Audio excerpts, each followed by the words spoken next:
Welcome inside the Parisi Palace, high above 3773 East Broadway. This is a live edition of the Jake Feinberg Show, coming to you in Power Talk, and we thank you so much for making us part of your day today. And it's such a great honor to bring back a guy who's been such a compass for me. Leadership, unspoken leadership, nonverbal leadership, walking the walk and not just talking the talk, although he does like to tell stories, but the cat has continued to be a light and life force for so many younger cats, and I look forward to talking to him today as he continues his Art of the Rhythm section in Mesa, Arizona, coming up in the middle of July of 2019. I think this will be the fourth year of the program, and what a high honor, live from Panama. Billy Cobham, welcome back to the Jake Feinberg Show. Thank you, Jake. It's a pleasure to be here and to share this time with you and the folks that support your position. I mean, it's very important that you do what you do, and I think everybody needs to hear that from also the artists, because there aren't too many more people like you, man. Unfortunately, they cracked the mold. They didn't break it, but no, I mean, there's nobody doing that. Believe me, man. Things are. We can spend more time at another date, but yeah, I mean, this is a sacred journey, and I don't ever want to stop. And I just, before we get into the the retreat, I just spent 2 hours on the phone interviewing Cyril Neville, and oh yeah, yeah, and it was like, I mean. Here's the bottom line. He told me about, for African American people, they say, if you jump over this hurdle, if you can get across this, if you can swim across this river and get to the other side, that's the American dream. And then you get there and you find out that they don't want you to succeed. They want to keep you right in your place and kind of hold you where you are. He's speaking as an African American, and Charlie Neville spent 2.5 years in jail for a couple of marijuana joints in Angola. Obviously, New Orleans is a different brand. I know you've worked with cats from down there, but I really wanted to ask you, Billy, do you feel like have you attained the American dream? Is it something you even aspired to? To me, it's almost like I have hope for the future, but I could never have predicted this sort of this situation that we're in right now. Cyril, I'm just sort of reverberating from the conversation. I really wanted to ask you, do you feel like you accomplished the American dream, or was it Billy Cobham's dream? I accomplished Billy Cobham's dream. There was never an American dream for me, and that what you bring to the forefront is the fact it just spells it right out, right there, man. It's about somebody wanting you to do certain things and believe that if you go from point A to point B and go through certain trials and tribulations, that you will finally come up with something very positive about being in a rather geographically insanely beautiful part of the world in the United States. It's called the United States, but that's what you see. What you don't come up with is a consistent relationship with certain people in certain parts of that particular social environment who believe that you are a threat, or who've been made to believe that you are a threat to them for only the reasons that if they fight you, then the people who told them this have the ability to wait until the dust settles to see who stands up before they either go back at you again with other people, if you're the winner, unbelievable. Or if in fact they have to now separate the ones who they told this lie to and who believed it, of course, and Now they have to separate them and dumb them down. And it's about knowledge. It's about observation for me. And it's not an American dream. The dream that I have is, and I feel very blessed by, is being able to watch a little bit more, maybe take a few steps back and say, well, wait a minute. Everybody has the same brain, not necessarily looking at life in the same way, Mm-hmm. but at the same time, we still have a brain. We could still stop and think about things a bit and go, well, is that for me? Right. Or somebody's selling me a bill of goods, you know? And if it's the latter, how can I get around this problem in a way that will benefit me to the positive, so I can get whatever objectives I see in life happening for me? Why do I have to believe what I see on television or or hear what I hear on radio? The only thing that I know for sure personally that has ever been a great sincere line of thought, a language, if you will, is music.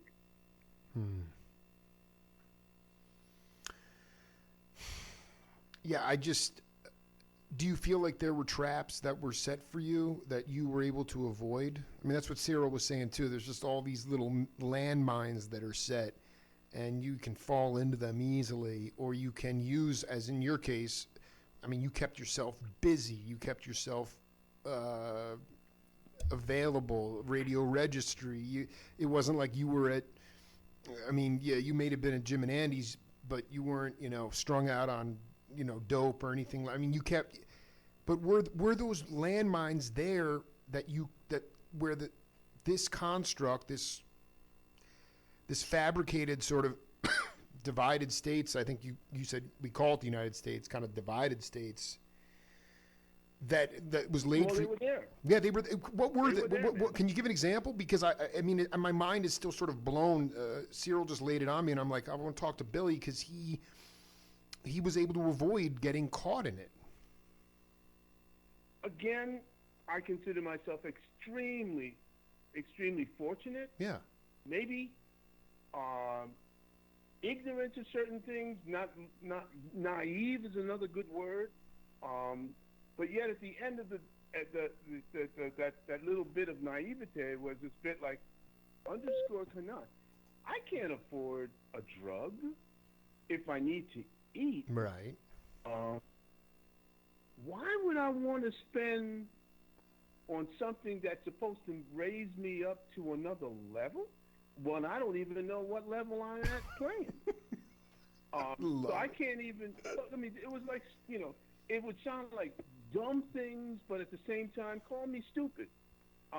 But it was illogical to me. Right. And then to understand that, I never had very many conversations with people, policemen or people of authority who were geared up to physically annihilate me for asking a question.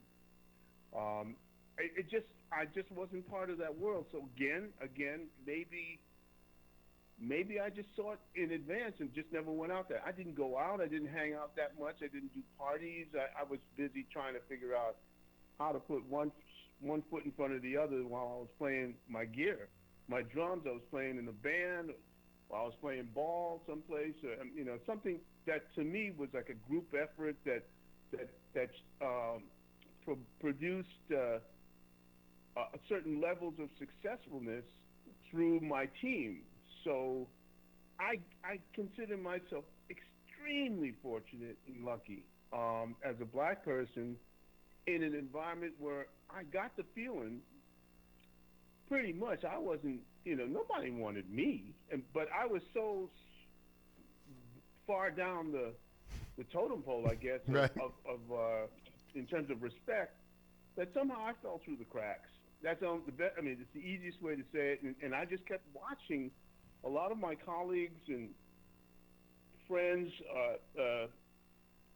just go the other route to try to fill that mold that was apparently set for them in newspapers, books.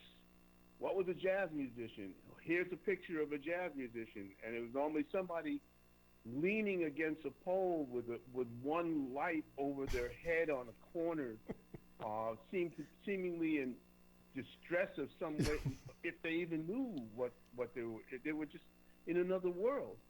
And then around the corner would come probably the same person who sold them whatever or gave them whatever they had that they felt they needed in plain clothes, that then came around in a uniform and arrested them and took them to jail.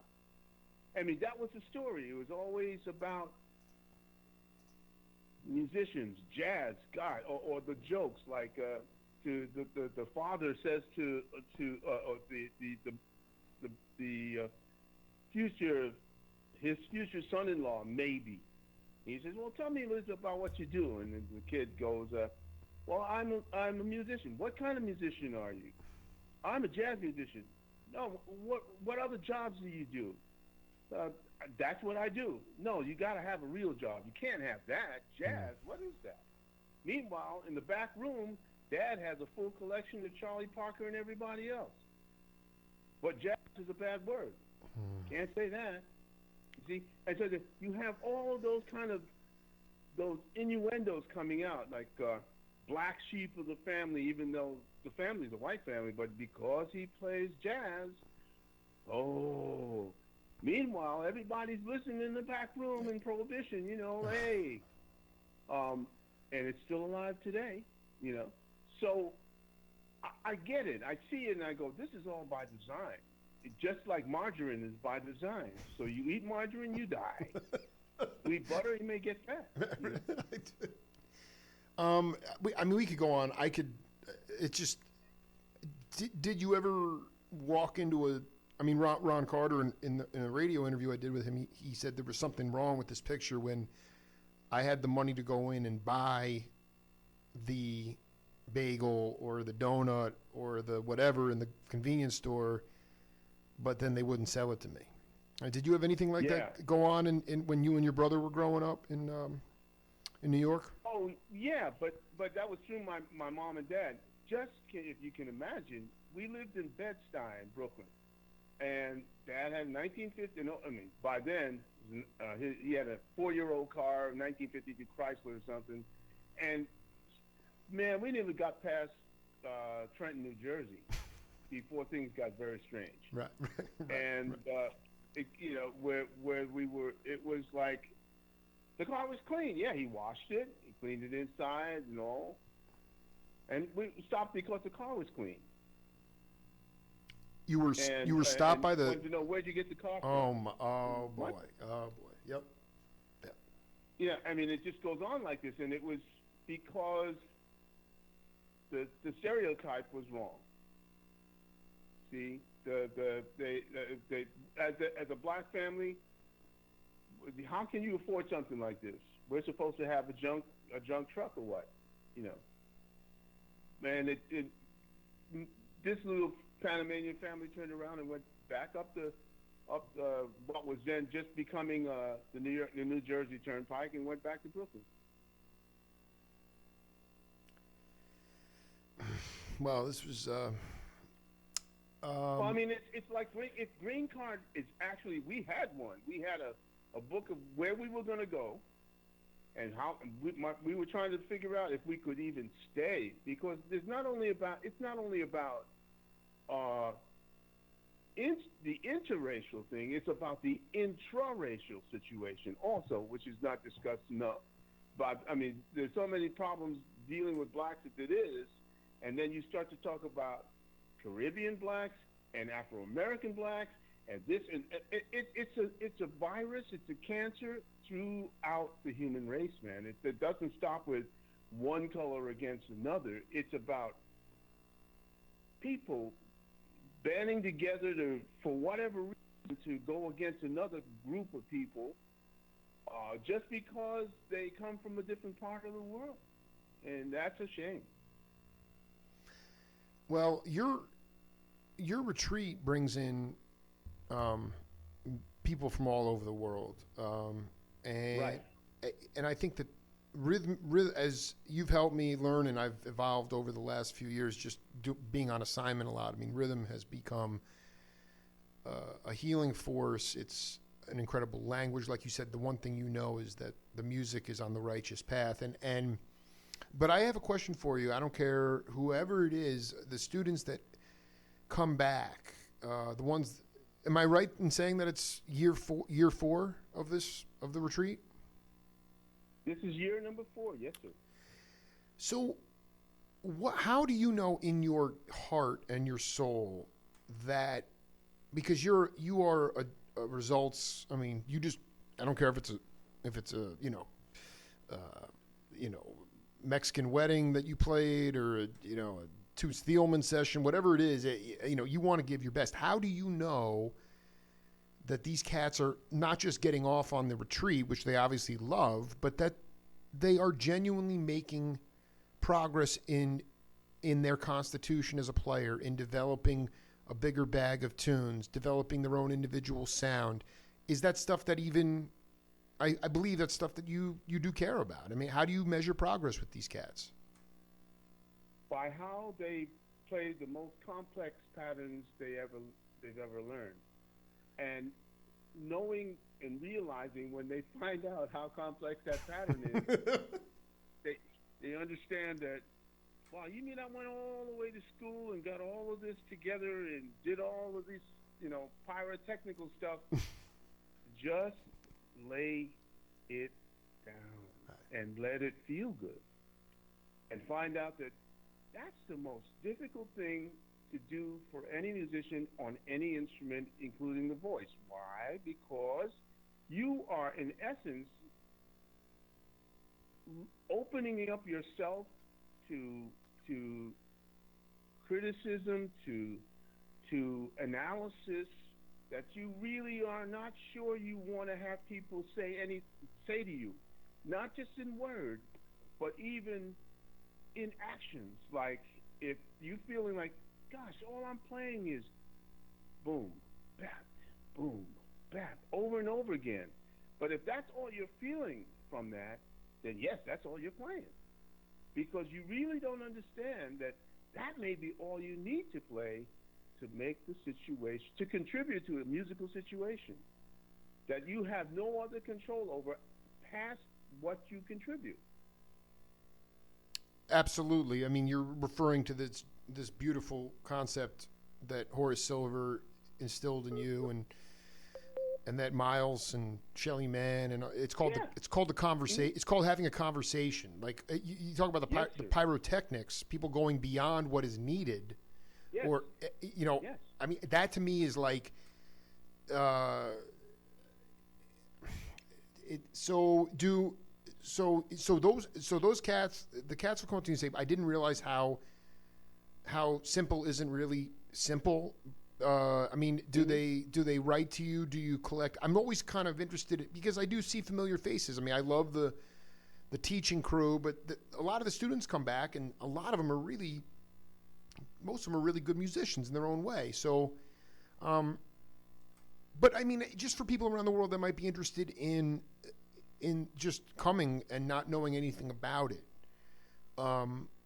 what would they be able to get out of, in your mind, philosophically, understanding your own heart? As Ron Carter said, the idea there is with the rhythm sections, increasing musical vocabulary. You want the soloists to play their kitchen solos, what they burn on in private, and then they become they have to get out in the open. Yes. Would you say that it's an experience to be vulnerable? I mean, what's your preface for the retreat for people out there that may be interested? Yes, Jake. Yes, it is an experience because it means that you're being finally truthful, not only to everybody else, but first and foremost to yourself. You're telling everybody, this is what I really feel. This is who I am. This is my history. This is where I come from. This is where I feel the most comfortable doing boom, bap, boom, bap. What can we do with this? This is my contribution. This is who I am. Now, that's a very heavy line because not too many artists can play with other artists and do that. They can command other people to play what they've written, and they play that really well. And then they come and hire some people who come in and in the recording studio, anything's possible. You can fix this with Digi-Design, Pro Tools, blah, blah, blah. But when you got to play live on the bandstand in a session, a jam session, and you're going to put out the real you, you better know what you're doing. And most of those people don't. They can't even come in on time on the first beat because they're afraid. They're reticent to really show who they are because, hey, in my world, and what, quote unquote, I'm an alpha.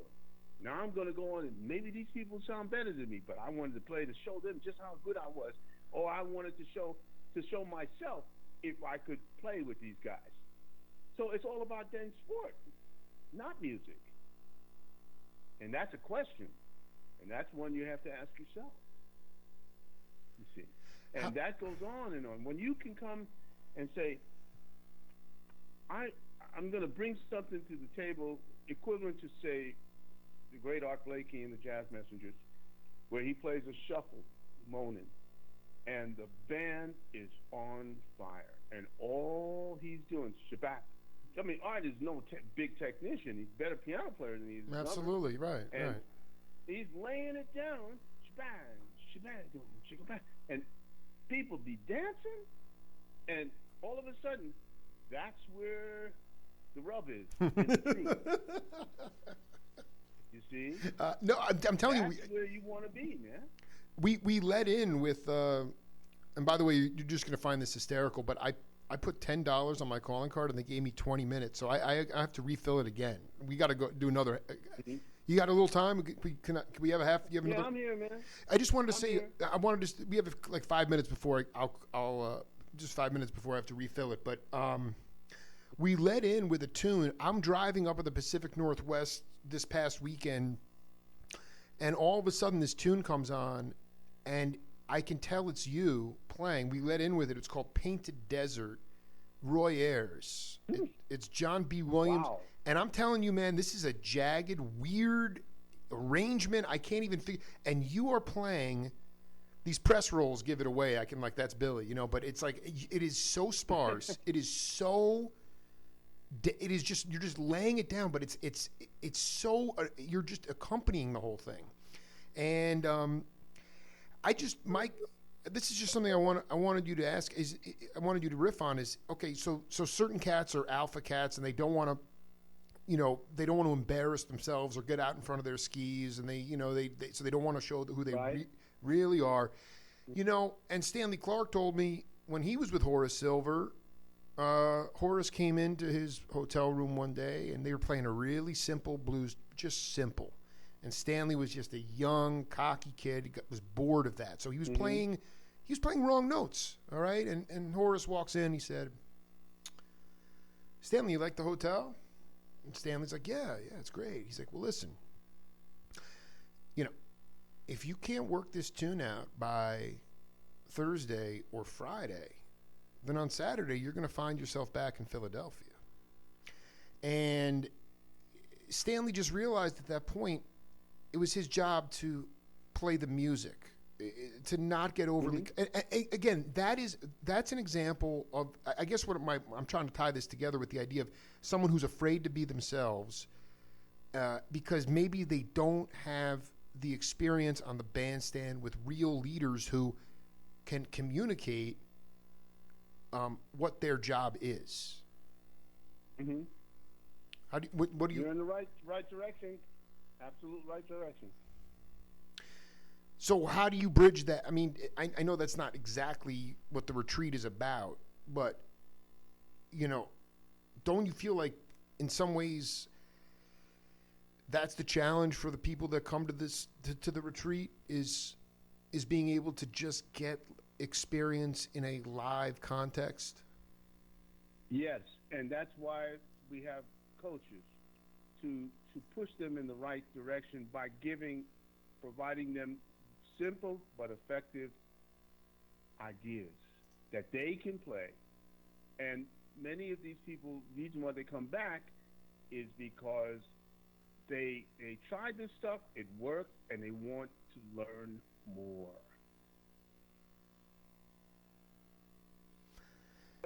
In front of all your colleagues, and you become part of, you're chosen as, say, the drummer, and you're going to play with three other people out of the group of people that you're in the retreat with in the class, just at random. And the whole objective is that everybody else is your audience. And what we're going to do is that we're just going to clap our hands at a tempo that's set by one of the mentors, me or Scott, Dean, Scott, I'm sorry, excuse me, Tim Landers or Farid Haq or Paul Hansen. And we just go, okay, everybody, here's the tempo. Now, the whole objective of the exercise is that whatever this rhythm section is, you guys have to meld together in real time, and you choose the groove out of a set of grooves that we have provided at the beginning of the week to play against. Could be Red Baron, Stratus, but we're going to set this tempo. If you call Stratus, now you've got to keep that going, but you got to make us feel like we want to get up and dance. I dig. I dig. You've accomplished it. The challenge, the equivalent to that is Billy Taylor at the Hickory House counting off a tune and doing it in a tempo, and you had to there was no time to think. You just had to do it. There you go. You had to play. Okay. Yeah. So this time the audience is your conductor, and if our body language is not in tune with what you're doing, then we all stop and we all make a discussion. Okay, what is wrong with this rhythm section? Who's falling behind? And take no prisoners, man. We're not here to waste time. Everybody pays money to do this. Mm-hmm. So either you in or you out. And if you can't pull it together in the middle of that conversation, okay, let's try somebody else. Now you know what the game is, and this is where maybe the competition is there.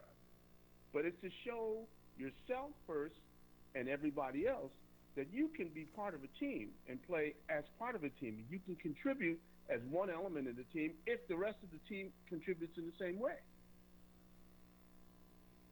Is there... Yeah, go ahead. If you can do that, then you actually have accomplished what you needed to accomplish for this course.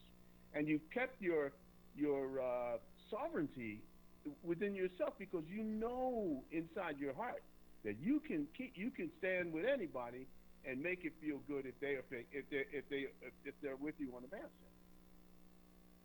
If somebody falls, you refine that later, but you have to start at the base. Mark Levine used to take lessons with Jackie Byard. He wasn't even a student. That's how great it was. You could just be in Boston and, he wasn't at Berkeley, but he would get on the piano. Jackie would play drums, and he'd say, let's play Cherokee in every key. And then Levine would fall apart at like D, and Jackie would say, well, that's it. All right, you know what you need to work on for next week. See you next week. So, Mark was like, but Mark's like, I just paid $10 for the lesson, but he's like, it was perfect because I knew exactly what I needed to work on. Are there cats, no mentioning of names, who have been humbled by the acceleration because there's competition, and it's also you're trying to teach here, cats that don't leave with that feeling in their heart that they know they can do it, and they still come back? Hello? I lost you. Yeah, no.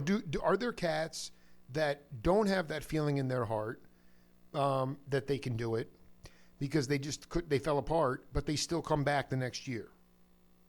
Yes, there are, because they don't know why. And many of them, if you even ask me a question, or they say, I get frightened at they hit a wall in their mind, and they can't seem to traverse. They can't get over the wall or around it.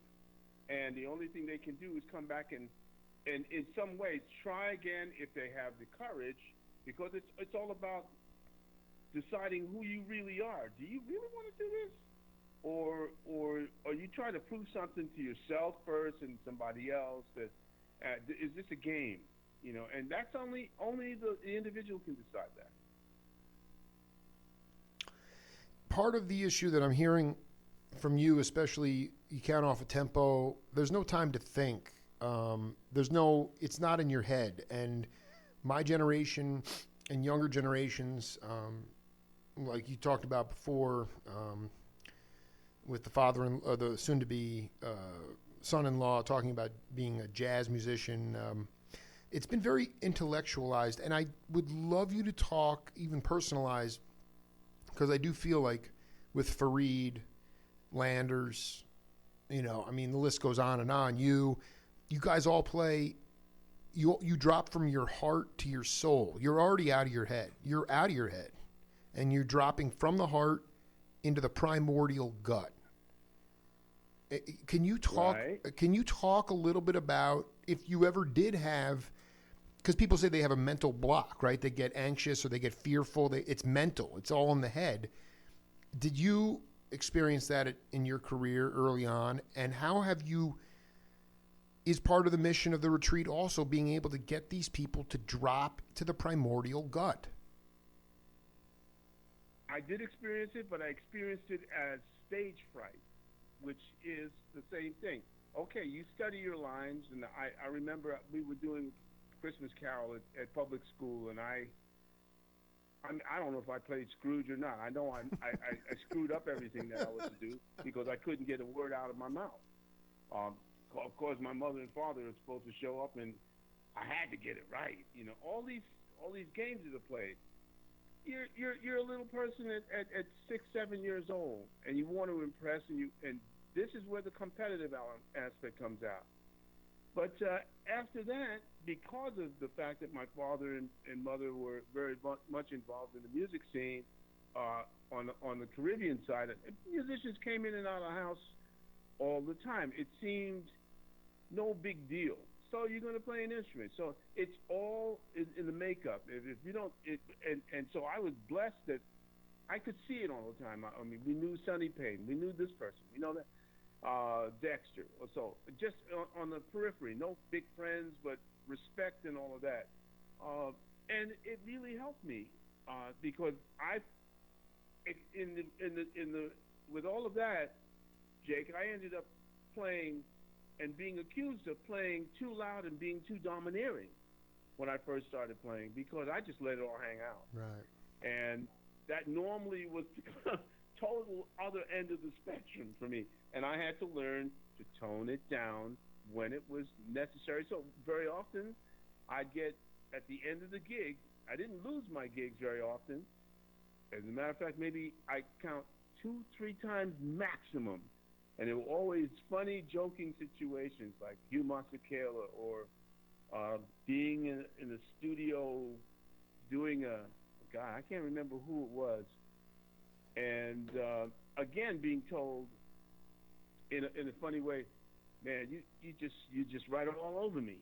I need you to back off or something like that, which is much better. It's too much than not enough, or not right. The right ingredients a person may need in a certain way to get the job done. So I found that just experiencing things from day to day, learning, studying with the likes of the great Chris White and James Moody and Ed Thigpen and Jimmy Owens and Grady Tate. Yeah, Grady Tate, man. Grady Tate. All these authors in a building on Broadway. I can't even remember. It's like 1805 or something like that. On a Saturday morning, man, just to teach young rhythm sections if they were interested and willing to pay $2.50 a man, a person, which would buy coffee for the mentors who'd been playing all night before, who was first would go to They play the gig until God knows what hour, and then they go to after hours until the sun Absolutely, came yeah, up, right. you know. And so with all of that happening, then they show up and in a very bad mood, especially when we started playing. They said, you know, what the F-U-C-K was it we doing here, you know? And what are you people? And at the very, very end, turn around softly and say, you're on a good track. You're going to make mistakes. You're stupid if you don't learn from them. Christopher White, bass player. Rest in peace, dude. Gordon Edwards' cousin, man. Damn. Okay. Chris White. So. Yeah, Chris White. Yeah. He was the bass player. He worked with me a lot when I was subbing for Grady Tate with Billy Taylor. He was one of my main mentors. You know, I can't say enough about him. He's a wonderful person, man. And he brought in Ed Thigpen. He brought in Hank Jones. He brought in, of course, Roland Hanna was a big support for us there, another keyboard player. Jimmy Owens came over. And it was only about critiquing what we did. And when I say we, now, that trio was George Cable's pianist, and who lived down the street from me, and he was just honored with Joanne Brackeen a few days ago. I saw that picture. Yeah, it's great. Yeah, and the late Clint Houston, who was a painter and I don't know how we came across Clint, but he was a painter who loved to play bass, and he ended up I think he studied with Chuck Israels for a while. Oh my, he's ferocious. And then he ended up working with Stan Getz. Right. And then he passed away. Yeah. You know, I this is important.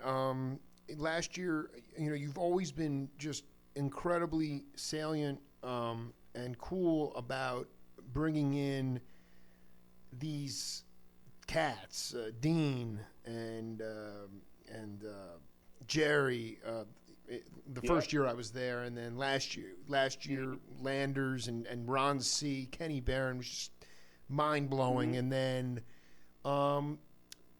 my question is real simple. One of my favorite cats, Randy Brecker. I mean, you guys have been collaborating.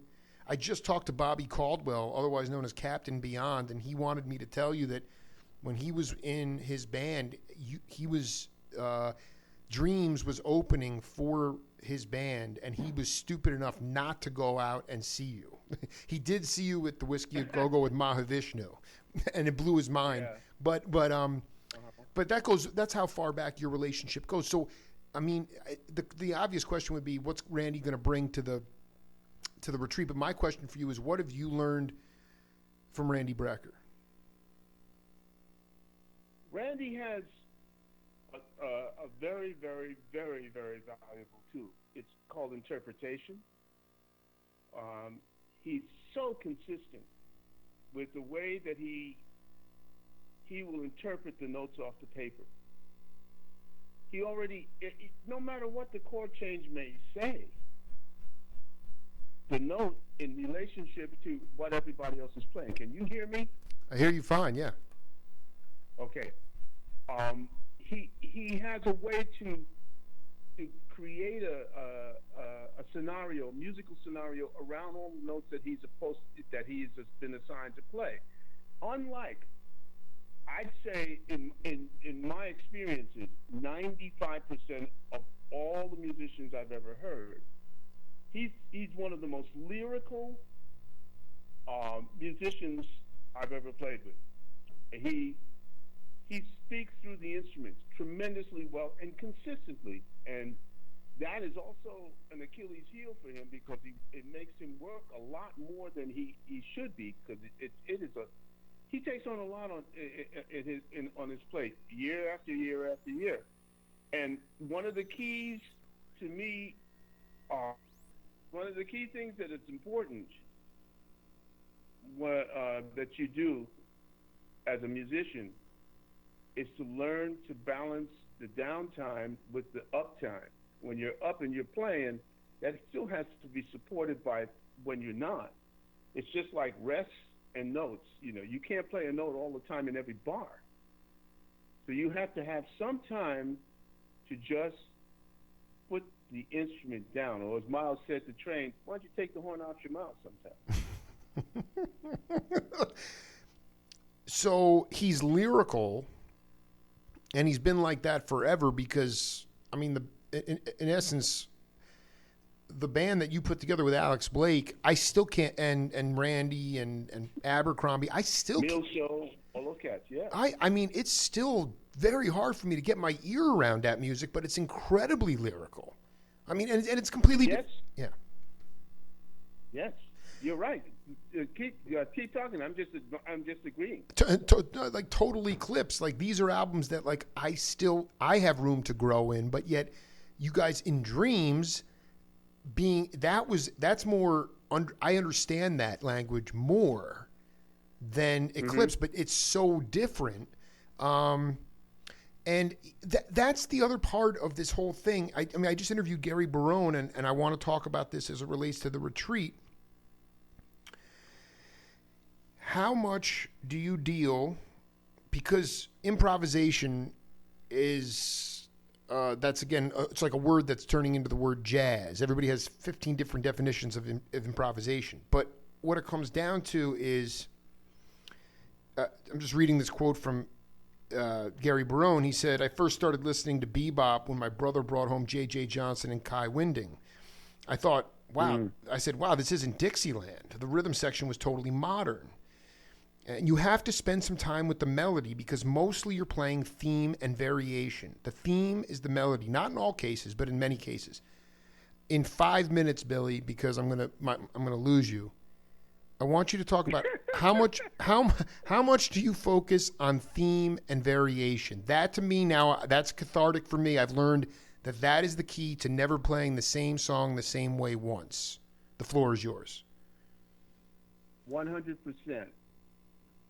It's about setting the tone, setting the theme by designing it so that it resembles the primary theme as it was played at the beginning.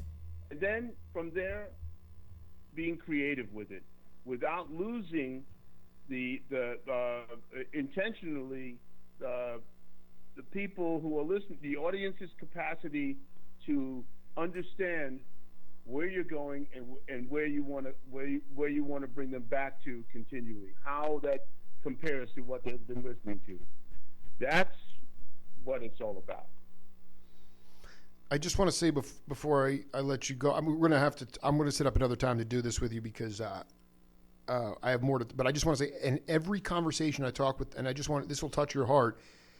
Roy Blumenfeld from the Blues Project. I don't have the audio queued up, but I'll send you the interview. He talked about running into you in a Kentucky Fried Chicken in Marin County back in like 1970, and you were so complimentary of the Blues Project. But I didn't realize. Did you move out to Marin County in 1970? I was living out there off and on in Mill Valley for about 10 years, man. I mean, see, all this stuff is just this confluence. It's like, when did Billy go? I thought you were in New York or with Mom. I'm like, how did he find Mill Valley? How did you find Mill Valley? Well, I have some friends that actually got involved in building quasi bicycles out of they just changed these old swing bubble bikes around and called them mountain bikes, and I lived at the base of Mount Tam and I was doing that. Oh my, I got hip to that. I just read an article about that. Those were your friends? Those were your friends? Yeah. Right. All right, well, let's pick this up again. Billy, I can't wait to see you, man. We'll do I'll get in touch with Nancy and we'll get something together right before the retreat in June sometime. Sounds great, man. I'm looking forward to it. All right, Billy. Much love, man. Much love to your family. I'll talk to you soon. Okay. All the best to yours too, man. Thank Take you, care, bro. man. Peace. Yeah. All right. Well, one of my heroes, Billy Cobham, and he's a hero to a lot of people for a lot of different reasons. Over 4 hours of the Jake Feinberg Show today. My mind is blown. I'll be back tomorrow with Lee Oscar. Until then, peace.